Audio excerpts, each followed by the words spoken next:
Hello, I am Kate Lister, and on today's episode of Betwixt the Sheets, I am talking to none other than the absolutely marvellous Kat Irving, who is the Human Remains Conservator at the Edinburgh Surgeons' Hall, and she's been good enough to join us to talk to me about the history of gonorrhea.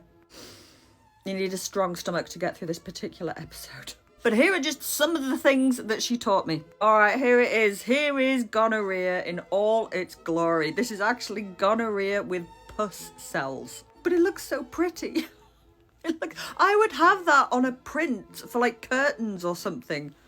Gonorrhea curtains. Is there a market for that? I don't know. So the first thing that she taught me is that the name gonorrhea comes from the Greek, it's two words, gonos and rhea. Gonos meaning seed and rhea meaning to flow.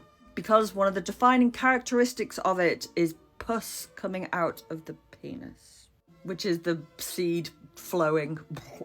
Next up, the gonorrhea might actually be mentioned in the Bible when it talks about burning diseases. Before the advent of antibiotics, gonorrhea was treated with all manner of hideous things. It was actually treated with silver nitrate, which might actually turn the patient blue. And curing gonorrhea and syphilis became a really big deal in the First and Second World Wars because they were losing so much manpower to these infections. And why would that be? Because if you caught a dose of the clap, you would be put in a lock hospital while they treated you with this. That is a metal syringe that would be used to fill the bladder full of warm water and disinfectant. And as if that wasn't bad enough, they would then wrap the area up in chamomile and brown paper.